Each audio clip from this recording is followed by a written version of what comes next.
For those of us who live at the shoreline, standing upon the constant edge of decision, crucial and alone. For those of us who cannot indulge the passing dream of choice, who love in doorways coming and going in the hours between dawns, looking inward and outward at once before and after, seeking a now that can breed futures, like bread in our children's mouths, so their dreams will not reflect the death of ours. For those of us who are imprinted with fear like a faint line in the center of our foreheads, learning to be afraid with our mother's milk, for by this weapon, this illusion of some safety to be found, the heavy-footed hope and to silence us, for all of us, this instant and this triumph, we were never meant to survive. And when the sun rises, we are afraid it might not return.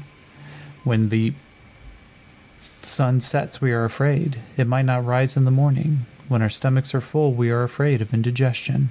When our stomachs are empty, we are afraid we may never eat again. When we are loved, we are afraid love will vanish. When we are alone, we are afraid love will never return. And when we speak, we are afraid our words will not be heard, not welcome. But when we are silent, we are still afraid. So it is better to speak, remembering we were never meant to survive. That was a litany for Survivor by Andre Lord. And so as we return back to Yakim, who, as described, is not one meant to survive. He had encountered something more frightening than just the Splugorth themselves, who have taken him captive, treating him as slaves, but that they are performing experiments, multiple experiments, and put into almost like a testing ground combat with a young woman who did not look to be his equal. He found himself caught in a match. Fighting to defend himself, he managed to score a pretty good hit, and in doing so revealed why she was so powerful. They had bonded some symbiotic creature to her chest, making her stronger, faster, but also grotesquely mutilated, as this crab creature had been bonded directly to her flesh, its large mouth gaping open, its tentacle like tongue trying to come out and eat Yakim. And as he managed to kind of hold himself back in the fear and revulsion of seeing something like this, he found himself, for once, recognizing that he is pretty much outmatched. Talye, the Kitani mad scientist, who's kind of, let's be honest, he's abusing him for experimentation purposes, withdrew the match and then kept him around for a couple more days just to experiment with Yakim to see what he is actually capable of. In the process, though, Yakim, using the thievery background edge that he had, managed to pick his pocket and steal an ID card that allowed him to get access not to the armory, which would have been really fortunate, not to the conference room, which we found out is later being used, but to the robotic vehicles hangar. Now, equipped with power armor and robot vehicles in here, though Yakim is not really trained in them, this does pose a new opportunity for him to try to find his escape. And as he kind of made his way through, examining what was available, another creature approached him. Another spider-like creature. It's surprising how many of those there are, especially for someone who's arachnophobic.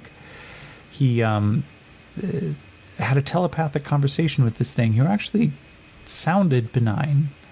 Yakim, however, trusts nothing in here, and for good reason. And as he escaped back out, undetected, he realized that nobody else was around. His little foyer into the hangar was not noticed because everybody was already in the conference room, where some of the other Splugorth minions had gathered. And to his surprise, Yakim noticed that the reason that they were there is because they had detected somebody. They had found somebody. Yakim's co-conspirator, this farmer that they had picked up on the same day that Yakim himself had been taken. And in the process, Yakim watched as they interrogated him with very few answers before setting him ablaze with a plasma weapon and letting him burn in the middle of the room. And so we return to poor Yakim, who is now realizing that, again, he is in out of his head and he has to make his way out of here very, very soon. So we are going to bump the chaos factor up by 1 because that's definitely fucky. And we're now going to roll for a scene alteration. Let's see. The scene is altered. Let's see, how is it altered? Let's roll scene adjust. Remove an object. Okay. Let's see. We're going to ask a fake question.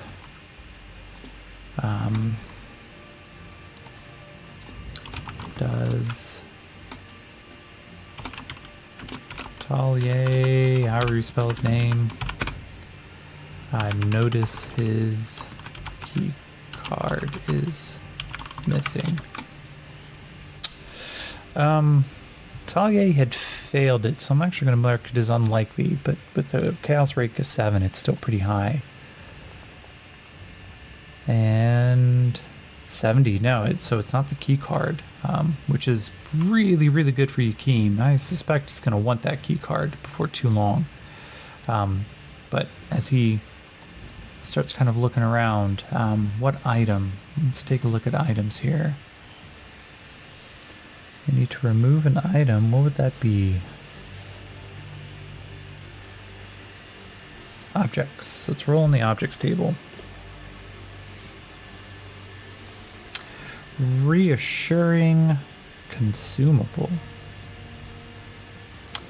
Yakeem, as he stands back, watching this poor farmer just brutally be murdered in front of him. He kind of tightens his grip, making sure that the key card is well hidden on this person. And the one that they call the kennel master starts barking out some guttural orders, just and Talia, kind of glancing up, looks around and sees Yakeem. His eyes squint for a second, and he looks back and goes, "Well, for those of you who do not speak native Splugorthian, rations will be removed. There will be no rations for today." And the kennel master just swipes a heavy clawed hand. It scars across this old oak desk that's, still perfectly preserved, and it just leaves gouges scraped right across.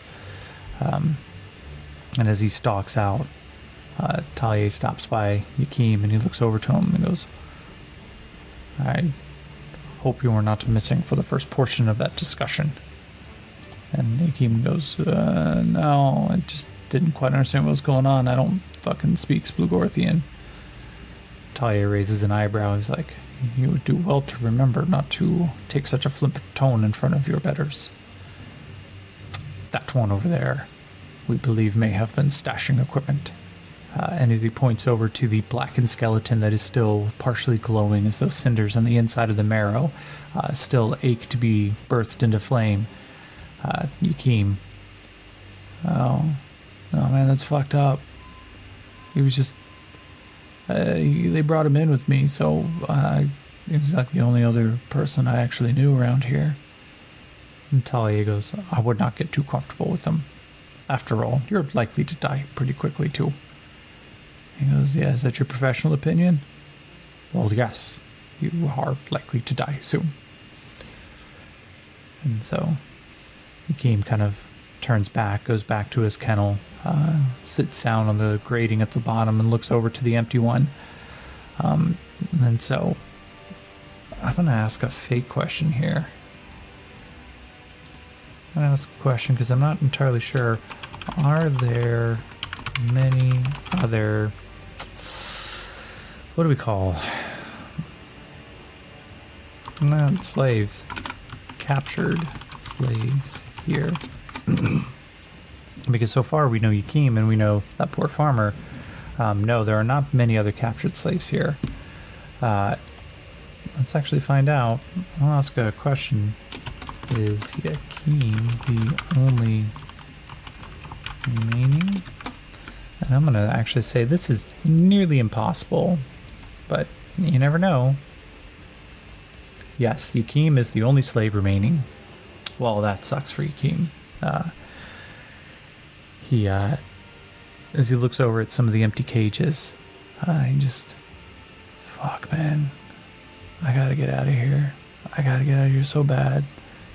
I'm the only one here. I mean, it's either they're just waiting to transport me or they're waiting to fill up the pens. And if they're waiting to fill up the pens, then what the fuck am I doing? Shit, man. Fuck. Alright. Gotta get your head straight, Yakeem. Get your head in this. Yakeem just kind of, well, I've got a couple different avenues, but none of them gonna fucking matter if they notice that I'm missing right away. I hate to say this. I really hope they bring in more people. So, we're gonna leave the chaos factor. 7 seems about right so far. I'm gonna roll for another scene alteration as we're gonna go into another scene. So, go to chat. Scene proceeds normally. So Yakeem gets up the next morning. And, 1 second here.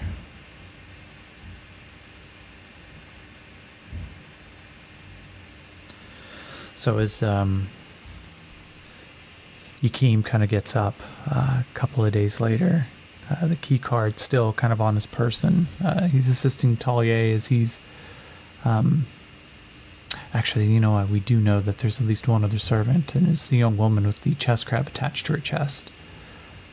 But as Yakeem is helping Talia, he goes, hey, you never did quite ask me, or answer me the one lady, one with the fucking chest crab on her.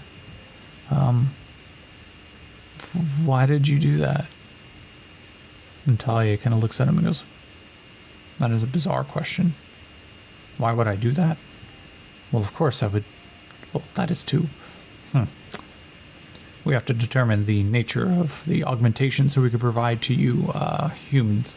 And through its course, we have to ensure also that that the augmentations can provide not only compatibility, but specialization. He goes, the fuck does that mean? He goes, we want to make warriors. We need somebody to fight in the pits. He goes, you guys have gladiator pits on Atlantis? I thought you were a civilized being. And Talia kind of like looks back at him and goes, well, understand, I do not do it. I'm not part of the gladiator matches. I think, frightfully, it is a waste. No, instead, I would breed you all to be super soldiers, augment with symbiotic creatures, equip you with some of the more powerful weapons, ensure that you're all control chipped, of course, and then send you out directly into fights with the mechanoids and some of the other truly horrific creatures throughout the multiverse. I don't think you're aware of just how isolated and independent you actually are here. And he goes, well, we thought we were really isolated right up until the rift started opening, didn't we? He goes, well, yes, it's fortunate. That was probably your greatest asset is your planet. We're not planning on taking the entire planet. No, we're just happy with the section that we have and making ourselves a nice little profit. And, you know, eventually probably destroying all of our enemies. You're going to do that from here? He goes, you're not very clever when it comes to the multiverse, are you? No, man, I've generally stuck to Kansas. He goes, I'm assuming that is some form of personal medication. No, the multiverse, of course, is branching dimensions, like overlapping bubbles that sometimes that the walls themselves touch, but they never breach. Well, your Earth here has become one of the central points of the entire multiverse, where everything attaches. They now coalesce, and you have produced gateways and openings and portals into other worlds, other dimensions, other universes. Now, the nature of how these things break, I can give you theoreticals, but anytime I have talked to those who have practiced in the acts of ley line walking, they tend to ramble on, and it just becomes useless gibberish. No, I'm purely interested in the scientific. And the scientific means if we have the ability to harness and control exactly what is occurring across your planet, and we have the ability to harness and control the way we project power from Earth, then quite frankly we become some of the most powerful creatures in the universe. He goes, yeah, but they're just random. You know, these things just pop open like thunderstorms. He goes, is that what you believe? Is that what your scientists have told you? Is that what your ley line walkers and those who are so desperate to try to remove them from your planet have told you? No, you have one of the greatest assets in the multiverse right here, and you have squandered it. But I do not expect you to understand, as it is. You have wired yourself up with so many medications and drugs that I am sure that at some point breathing is going to become difficult for you. That is, of course, if your brain doesn't just completely burn itself out. And I do mean that quite literally. Your temperature is going to be rising very soon. You have probably already been experiencing it. And Talia pulls up a pad and begins to flip through it. He's like, it says here that the most likely, due to the acceleration of your metabolism, your body's going to go through a painful burn-through period. And that as your condition worsens, you will probably become a little bit stronger, a little bit faster.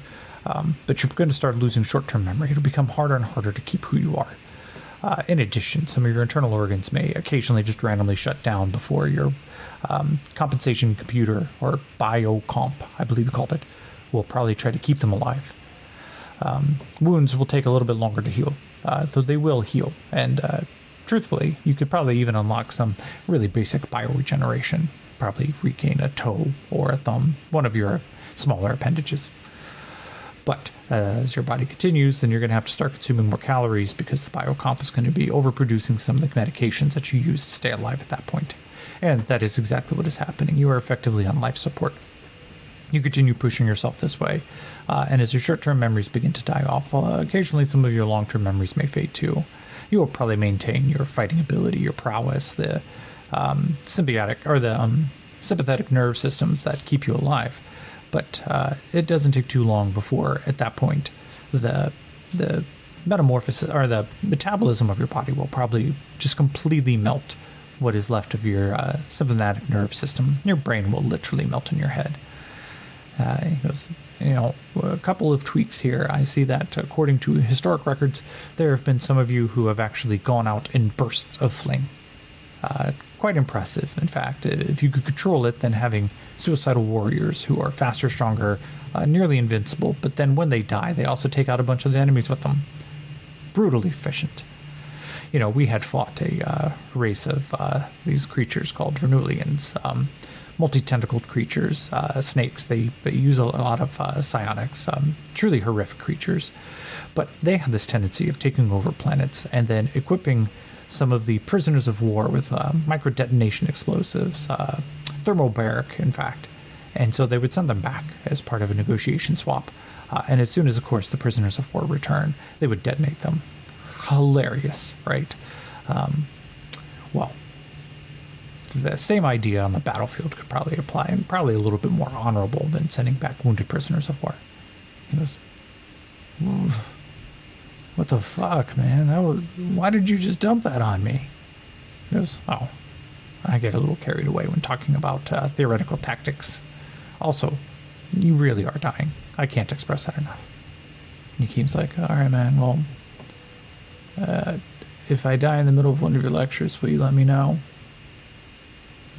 Talia, that was a joke. And he starts writing down on his pad. But Yakim gets a chance and he goes over and he sees the young woman bundled up in what looks like still some larger, heavier set robe. Probably even, I would say, given the fact that this is a former American Empire military base, there's probably some old uniforms that she probably picked out something larger and bulky to hide the symbiotic creature attached to her chest. But Yakim knows it's there, and that kind of like a slightly awkward glance towards it before looking back up. And he's like, hey, it was a good fight. She goes, no, I don't want to talk about that. I can't control that. That's not who I am. No, don't even look at me. And Yakim goes, hey, wait. I do want to talk to you because I think we're like the only people here. And she looks at him. She goes, yeah, that's a reason for us not to be seen talking. And so I'm going to give Yakim here a persuasion roll now. I couldn't remember if I had given Yakim another advance, so I went ahead and gave him another one right now because at some point I have to be a little benevolent towards him. So I upped his persuasion and I upgraded his stealth because I have a suspicion that they're both going to become important. So let's go over to a dice cam. Oops.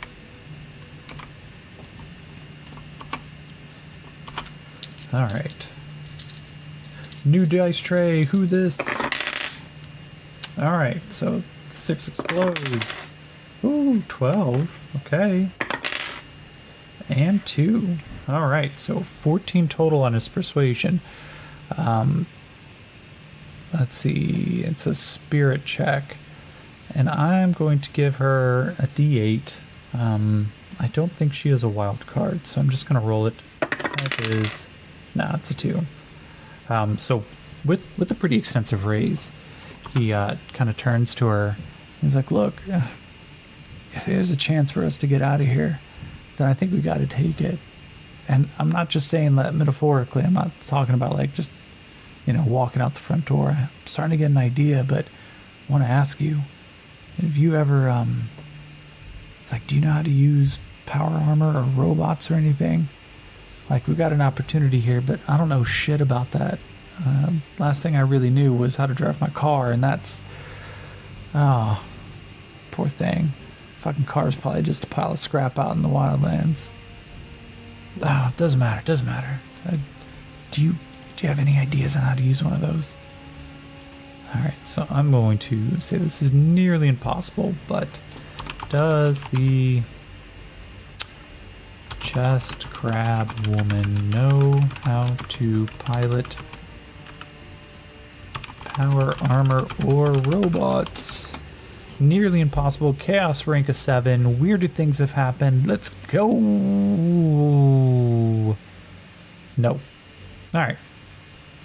She kind of looks. She's like, no, I have no idea how to use one of those. Look, I was a merchant. I sold shit. They found me along the road in a caravan, and I don't know why they killed everyone else, but they brought me back. And then they did this, and I just want to go home. He goes, all right, well, I'll tell you, we're not going to go home with or without that thing unless we get the fuck out of here. So you with me or not? She stops and she goes, oh, it's either die here or die there. What do you want me to do? He goes, just hang tight. I'm going to wait for an opportunity. If we get an opportunity to go and probably try to steal one of those robot armors, I'm going to take it. I'm going to bring you with me because I suspect it's going to need more than one of us. But if for whatever reason you decide to chicken out, I need you to tell me, because that's going to change. I'll probably just grab the power armor and just fucking run. She goes, you'll take me with you? Yeah. Yeah, of course I will. This ain't a place to die. There's no honor in this. Okay, I'll help. But please be quick. I don't want to keep doing this. He goes, oh, trust me. Neither do I. Alright, so good roll. Bring the chaos factor down. Scene alteration roll and to chat. Oh, scene's interrupted. Interrupted event is... Okay, PC positive. Attach. Advice. Attach advice. Okay. I like this, but I've got to figure out what this is going to mean. What does attach advice mean? Somebody gives Yakim advice, and it's good advice. So, I'm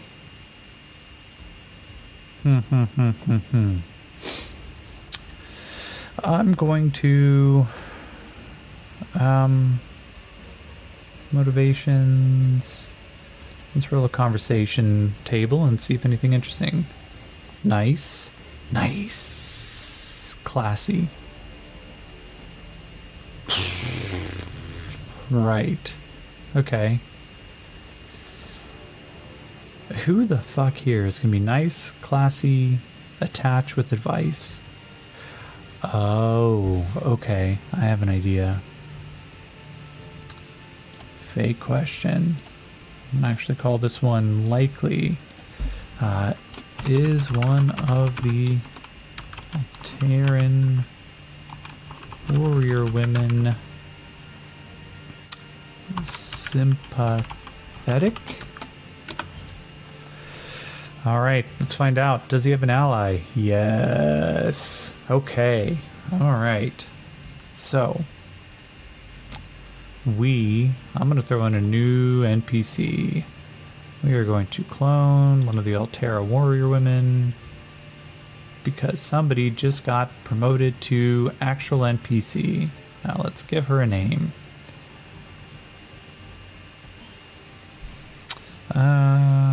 Where is names? I always lose this one. Meanings, monsters, sceneries, objects, miscellaneous, names. Ann Perkins.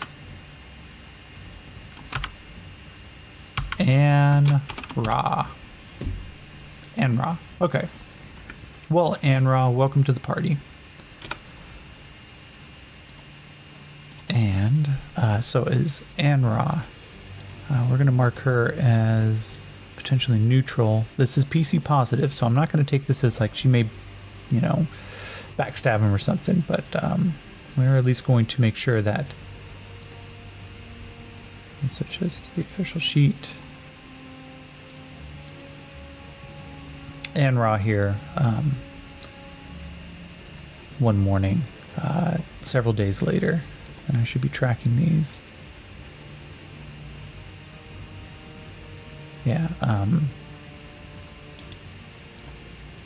don't remember how to modify that, and I don't care. I'll do that later. One of the warrior women come up to Yakim, and she looks him up and down. You and I fought, yes? And he looks at her and he's like, I'm sorry, maybe. I hope I didn't hurt you too bad. Because I have a suspicion you could probably kick my ass pretty well. You actually were a very good fighter. I ask because it's rare that you humans can fight that well. Is this common? Are you not of this planet like us? And he's trying to make eye contact with her, but the shielding that makes up their helmet completely covers their eyes, like wraparound sports goggles. And Yakim just is a little taken back by this. They have the attractive edge, which is obviously a nice thing, but Yakim at this point is more concerned with surviving. And so as he kind of takes a look at her, he's just like, no, I'm human. I'm from this planet, but I've been augmented. I've got this, and he points to some of the tubing. He goes, we call it being a juicer. It's chemical augmentation. Makes me faster, stronger, a little bit faster to heal. She goes, it looks pathetic. Is this how all of you do? He's like, no, just us dumbasses who decide that our life's not worth living. She goes, that is no way to go through life. There's this awkward moment as she's standing there. Let's roll on the conversation table. See how this goes. Fearful. Truce. Okay, alright. She kind of looks over to him. She goes, you do not wish to be here, right? This is not a pleasure for you. He goes, have you met many that this is pleasurable for? This is fucked up. This is torture. It's inhumane. She goes, I do not know this word inhumane, but it does not matter. I do not wish to be here either. My sisters, they live in fear. We are afraid and do not wish to be caught. If caught, We do not become like you, like slave. We are tortured and disassembled and then used for cloning fodder only. He goes, you know what? I've seen enough fucked up shit here. I don't even know what that means. Okay. So, he kind of like glances around. He's like, I want to make sure I understand why exactly are you doing this. Oppose, take. Oppose, take. That sounds like theft. Oh, I have an idea. Maybe she has a hindrance that's not on here. Maybe she's got death wish, overconfident, blind. Maybe she is greedy. Personality, traits and flaws. Let's roll. Intense. Rare. Okay, I like this a lot. So here's what I'm going to do. She's greedy. She kind of turns towards him and she's like, we are property here. Yes, me and my sisters, we are treated as things. We are all that we have. We are given as part of job and requirements. She kind of looks at him. She's like, I have seen humans as we have raided them, and they have pretty things. He goes, yeah, some people do, some people don't. What's your point? She goes, how do you get these pretty things if you are not one of the masters? He goes, that's such an odd question. What do you mean? Like, how do we get pretty things? Usually we buy them. You know, you work, you get some creds, you go to a store, you pick out the one that you like, and then you say, I'll take that one, and they give it to you, and you give them the creds in exchange. She looks, she's like, this is what you do with people. You do this with pretty things. How do you get money? Can I have money? Yeah, it's just a cred chip. It's just a little piece of machinery, and it just has a value associated with it. And the value works because we all agree that the value works. She goes, I would very much like this. He goes, you want to get out of here because you want to own jewelry? She goes, no. I want to get out of here because I want to own a home. Well, shit, that makes you much like so many people. Hate to tell you, this property value in this town's going down, but it's still expensive. But I have a suspicion you're not going to have any problem making money as a mercenary. He goes, this is serious, though. How do I know that you're not fucking with me right now? So, let's roll. I'm going to give him a notice roll. And then I'm going to have her. So he's got a d6. A 3 and a 1. Yeah, I'm going to burn a Benny. It's important he knows if this is this going to be somebody worth trusting? A 3 and a 1. Alright, well, he goes, look, I don't know who the fuck you are. I don't know why you're trying to do this. You tell me you want to be a homeowner. Hey, that's great. I'll find a place with a fucking white picket fence and a lawn if you get me out of here. But if you betray me, there is no place on this earth or the next one that you're going to be able to hide from me. And she looks at him. She goes, I do not think that we would be fighting. I think we would just be killing.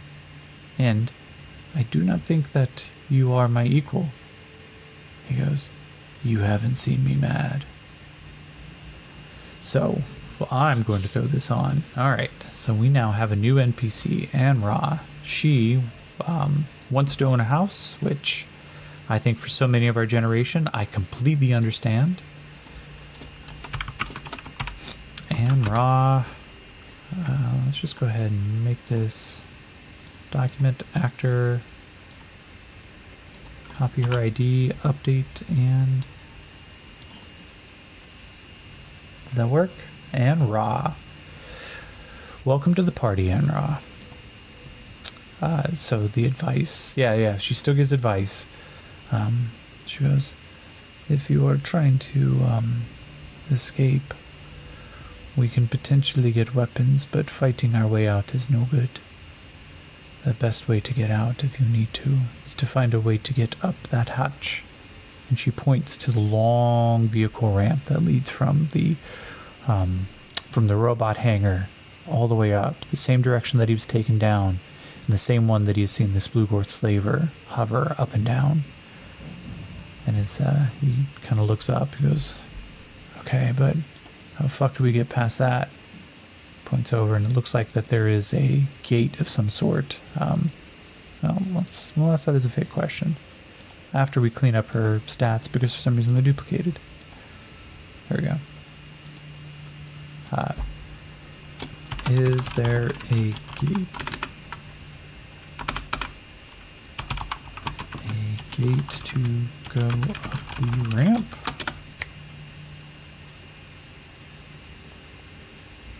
$77, nope. And it's doubles, but the chaos factor is a 6. So what that means is if it was doubles without or by going at or below the chaos factor, it would have been a random encounter. But as it is, the 77, there is no gate to go up the ramp. I'm going to ask just another question just to be sure. Actually, instead, I'm going to roll. Let's roll dungeon.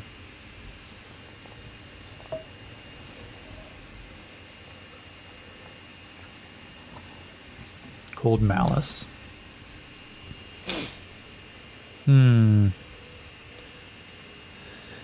there's not a gate, but there is an automated torrent. There is a robotic weapon mounted just over it, and as people come and go, the gun begins to track them. But as Yakeem begins to approach, he tried to approach once before, and suddenly the gun swiveled. It has this almost like gossamer effect of the metal, almost like a replication of organic material hammered out in this very powerful looking metal, almost at times like a carapace that had been overlaid on a frame, but the railgun attached to the top, there's no doubts about its intention.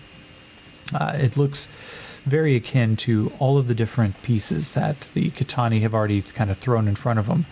And as Yakeem had watched it, he just goes, that thing will tear me up in a heartbeat, wouldn't it? And Ra looks up to it.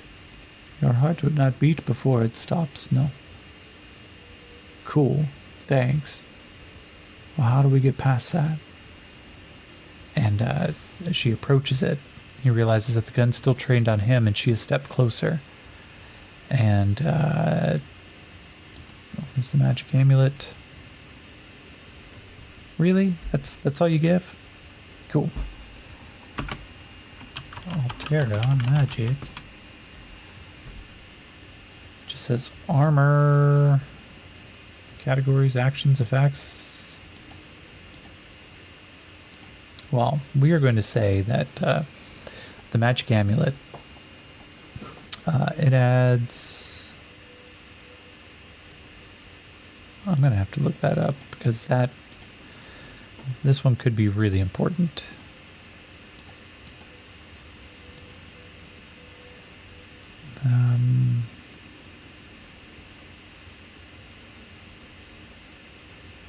Yep. No, I have no idea. But she kind of holds up the amulet. She goes, you need to be bearing symbols of this Blue-Gorth as one of their pieces of property to pass by. All of us do. The Kitani do. The floating masters do. And then, of course, the observers do. He goes, does that include that big purple guy over there? And they both kind of glance over, and this broad-shouldered, 8-9 foot giant, leaning up against a wall, eating something that is still trying to squirm away from him in his hand as it wraps itself around his wrist. And he just takes another chomp as he watches over, almost the warden for this place. And she goes, no. Oh, he doesn't eat it? Is he actually one of the Splugorth or whatever? She looks at him kind of dumb. She's like, No. He just no leave. Oh. So if you don't leave, you don't need one. She goes, no, that makes no sense. Right? I get that a lot around here. So how do I get one of these things? She goes, well, you'll probably have to kill one of us. Oh. Well, that's gonna be a problem. You guys are pretty fucking tough. She goes, no worry. I help. And that's where we're going to end for tonight. So,